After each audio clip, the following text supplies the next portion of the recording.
नमस्कार, मैं स्वप्निल और आप the news launcher Uttar Pradesh Uttarakhand देख रहे हैं। चुनाव तो बिहार में चल रहे हैं, लेकिन सपा प्रमुख, सपा सुप्रीमो उत्तर प्रदेश के पूर्व मुख्यमंत्री अखिलेश यादव वो अलग ही रंगत में नजर आ रहे हैं। ऐसा लग रहा है जैसे चुनाव बिहार में नहीं उत्तर प्रदेश में चल रहे हों। उनकी सक्रियता यही बता रही है। अखिलेश यादव किसी भी सीट पर समाजवादी पार्टी वहां चुनाव नहीं लड़ रही, लेकिन महागठबंधन को मजबूत करने के क्रम में लगातार अखिलेश यादव की सक्रियता बिहार में तो बनी हुई है। इसके अलावा प्रधानमंत्री नरेंद्र मोदी को एक जो करारा जवाब आज की तारीख में अखिलेश यादव ने अपने अंदाज में दिया है, अब उसकी चर्चा जोरों शोरों से हो रही है।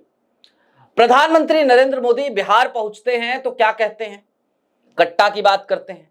साफ साफ पहुंचते हैं तो क्या करते हैं? घुसपैठियों की बात करते हैं। एक तरफ एनडीए के तमाम बड़े नेता या तो धर्म की बात करेंगे, सांप्रदायिकता की बात करेंगे, या तो अराजकता की बात करेंगे। बिना किसी लॉजिक के सारी बातें एनडीए की तरफ से हो रही हैं। दूसरी तरफ महागठबंधन है, वो अपने सिंगल पॉइंट एजेंडे पर है। रोजगार की बात करता है, शिक्षा की बात करता है, अच्छे स्वास्थ्य की बात करता है, अच्छे इंफ्रा की बात करता है। लेकिन इन सब के बीच प्रधानमंत्री नरेंद्र मोदी अपनी आदत से मजबूर, जैसे जैसे चुनाव सरगर्मी बढ़ती है, मोदी जी की हमेशा से आदत है, हमने हर चुनाव में देखा है, वो उलझुल बातें ही करते हैं। कभी मटन, कभी मछली, कभी मंगलसूत्र, कभी भैंस, कभी ये कभी वो। भाई लोकसभा चुनाव में कहा कि आपका ये मंगलसूत्र ले जाएंगे, आपकी भैंसें ले जाएंगे। झारखंड का चुनाव आते आते मोदी जी बेटियों तक पे आ गए थे, कहने लगे कि आपकी बेटियां ले जाएंगे घुसपैठिए। और अब बिहार चुनाव में क्या कर रहे हैं मोदी जी? तो आपकी स्क्रीन पर एक ग्राफिक है हिंदुस्तान का, देखिए। मोदी जी का बयान खूब वायरल हुआ था, भैया की सरकार आएगी तो कट्टा चलेगा। तेजस्वी यादव पर पीएम मोदी का तंज।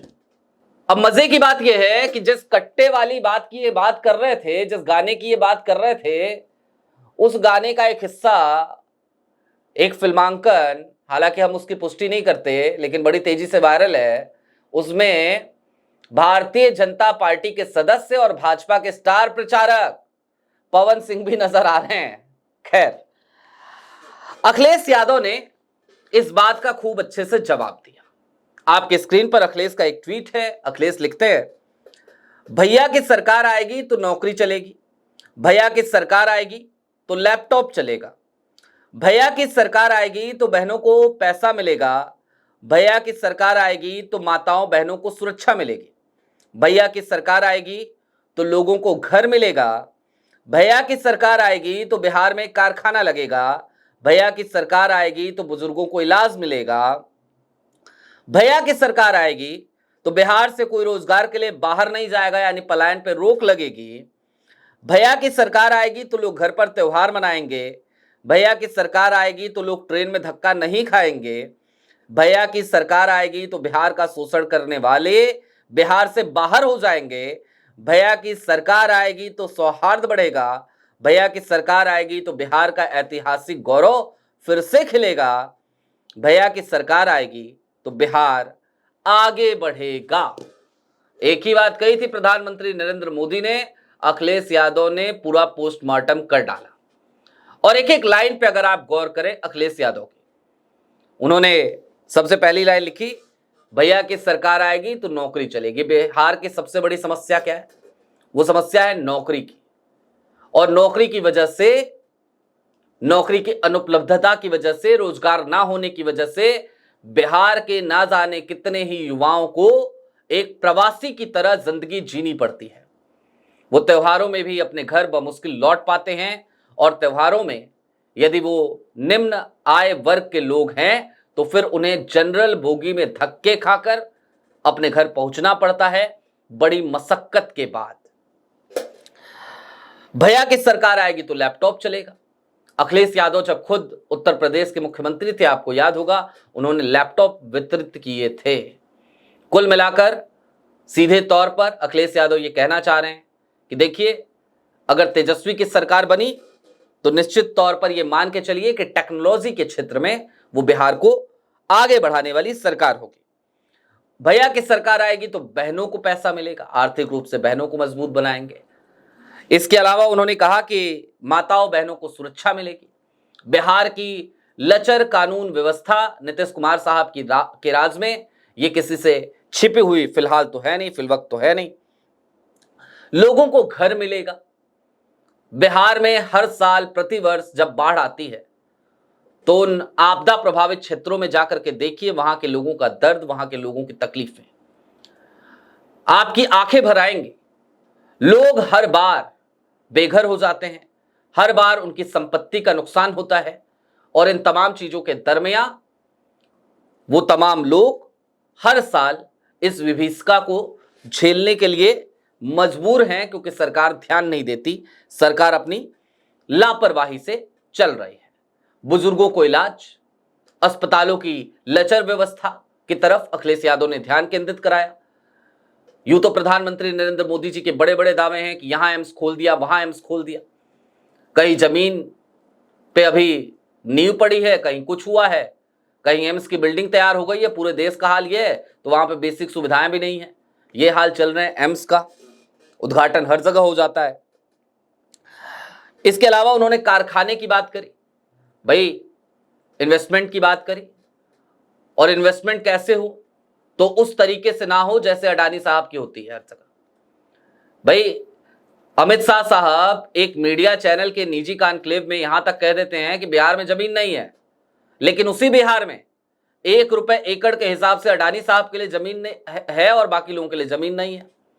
एथेनॉल के प्रोजेक्ट्स लगे बिहार में और फिर एथेनॉल खरीदने में कटौती कर दी गई। वो कारखाने आज की तारीख में किस स्थिति में है आप बिहार में जाकर के किसी से भी पता करें।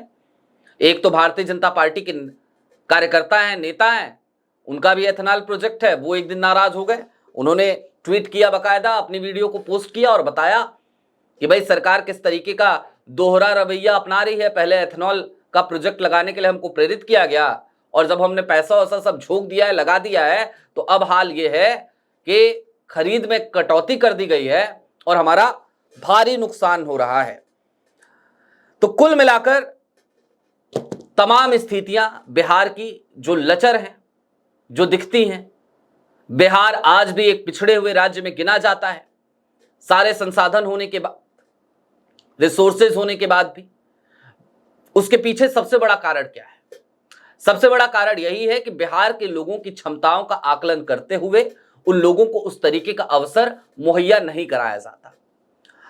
तेजस्वी यादव जब डिप्टी सीएम थे और जब नीतीश कुमार और तेजस्वी ने गठबंधन किया था, सरकार चलाई थी 2 साल तक, तो उस बीच में लगातार नौकरियां मिली थी वहां के युवाओं को। वो दौर आज तक वहां का युवा भूला नहीं है।